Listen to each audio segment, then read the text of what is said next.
حضرت محدث ابن جوزی نے لکھا ہے کہ حضرت حبیب اجمی ایک بزرگ تھے، ان کے پاس ایک شخص اکثر آتا تھا، بڑا مالدار تھا، ایک ہی بیٹی تھی، وہ بھی ٹانگوں سے معذور تھی۔ تو آپ اکثر اس کو کہتے ہیں کہ تو توبہ کر، اللہ کی بارگاہ میں رجوع کر۔ ایک وقت ایسا آتا ہے کہ پھر انسان کا جب کوئی اپنا نہیں رہتا پھر اسے مصلی یاد آتا ہے، لیکن اگر مصلی کی عادت بچپن سے پڑ جائے نا تو پھر ذرا آسان ہوتا ہے اللہ سے دل لگانا۔ وہ اکثر آپ اس کو کہتے ہیں کہ ٹھیک ہو جائے کہ تو بیٹی ہے، وہ بھی بیچاری معذور ہے، تو کہاں دولت لے جائے۔ آج کرتا ہوں، ہم تاریخیں دیتے رہتے ہیں نا اللہ تعالیٰ کو معاذ اللہ کہ رمضان سے میں نے نیک ہو جانا ہے، عمرہ کر کے آؤں گا تو پھر میں پکا نمازی ہوں۔ خدا کے بندو، کس نے تجھے بتایا کہ رمضان تک تو زندہ رہے گا؟ کس نے خبر کی کہ عمرہ کرنے تک تو بچے گا؟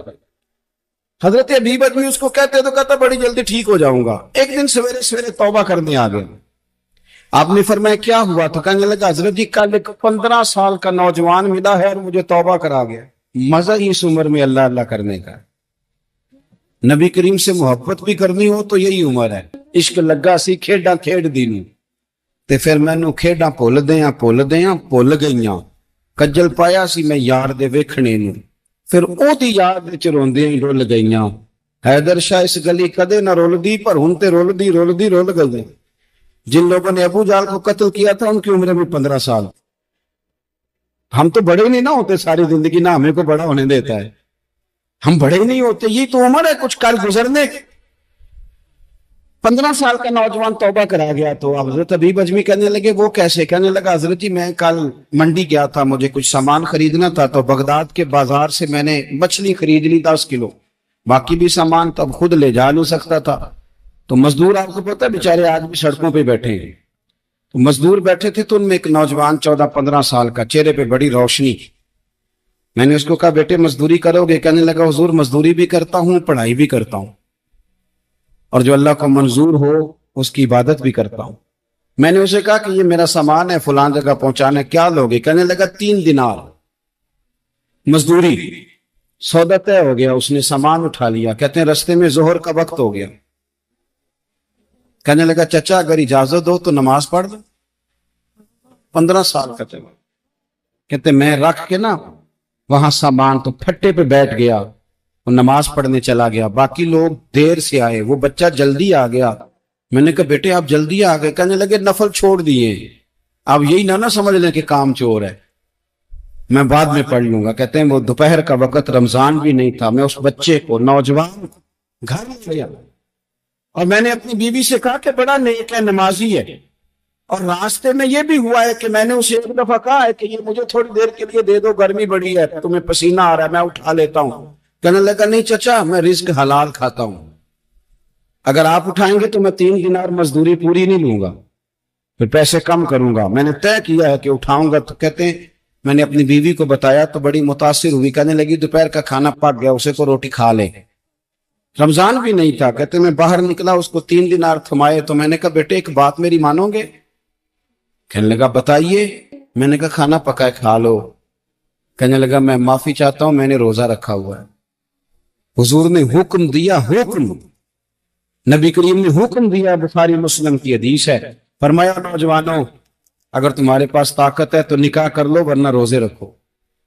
حکم دیا، یا نکاح اور یا روزے، یہ سرکار کا حکم ہے۔ بھائی نفلی روزہ نفس کی قوتوں کو کچلتا ہے، انسان میں نورانیت اور روحانیت لاتا ہے۔ کہتے وہ کہنے لگا میں نے روزہ رکھا ہے، میں اور متاثر ہو گیا۔ میں نے کہا اب کیا کرو گے، کہیں اور جانا ہے؟ کہنے لگا نہیں، میں جس دن 3 دینار کما لیتا ہوں پھر میں مزید لالچ نہیں کرتا، باقی وقت میں قرآن مجید پڑھتا رہتا ہوں یا نبی پاک پہ درود شریف پڑھتا رہتا ہوں۔ آپ بتائیں؟ تو میں نے کہا کہ افطار میرے ساتھ کر لو۔ کہتے ہیں میں اسے مسجد چھوڑ آیا اور خود میں لوٹ آیا، افطار کے بعد میں اسے لایا، کھانا کھلایا، عشاء پڑھی، اس کا گھر دور تھا، میں نے ڈرائنگ روم کھول دیا، بیٹھک کھول دی، وہیں وہ سو گیا۔ میری 20 سال کی معذور بچی کبھی چل نہیں سکتی تھی، کوئی طبیب کوئی حکیم میں نے چھوڑا نہیں تھا اس کو دکھایا نہ ہو، ایک ہی بیٹی وہ بھی معذور پیدائشی۔ اس کے کمرے میں گئے، میاں بیوی اسے کھانا کھلا اور بتایا بیٹے ایک نوجوان ہے، بڑا نیک ہے ہمارے گھر میں، آج بڑا پرہیزگار۔ پتہ ہے حضور نے کیا فرمایا؟ نبی کریم فرماتے ہیں جب نوجوان اٹھ کے تہجد پڑھتا ہے نا، نوجوان تو اللہ فرشتوں کے سامنے اس نوجوان پر فخر فرماتا ہے. اللہ فخر کرتا ہے کہ عمر دیکھو دیکھو یہ میری بات. اللہ فخر کرتا ہے, اللہ یعنی خدا خود میرے مجلس میں, یہ فخر کرتا ہے. آپ سوچیں. تو ہم نے اپنی بیٹی کو بتایا کہ نوجوان اور بڑا نیک ہے, تو کہتے ہیں وہ کھانا کھلا کے ہم واپس آ گئے. آدھی رات کا وقت ہوا تو دروازے پہ دستک ہوئی. بچی اپنے کمرے میں سو رہی تھی, ہم اپنے کمرے میں, وہ بیٹھک میں.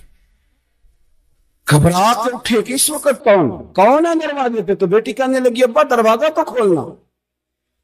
کہتے ہیں دروازہ کھولا تو 20 سال ہو گئے تھے بیٹی کو, کبھی اس نے چل کے نہیں دکھایا تھا, کبھی دوڑ کے ادھر جاتی کبھی ادھر آتی. کہتی ہے الحمدللہ اللہ نے میری ٹانگیں ٹھیک کر لی. ہم تو رونے لگے, اے اللہ تو کتنا کریم ہے, کیسے ہوا بیٹے سارا کچھ؟ بیٹی کہنے لگی ابا آپ نے کہا تھا نا کہ نیک نوجوان آیا ہے, تو میرے دل میں خیال آیا اللہ اگر واقعی نیک ہے تو اس کے صدقے مجھے شفا ہی دے دے. یا ایھا الذین آمنوا اتقوا اللہ وابتغوا الیہ الوسیلہ.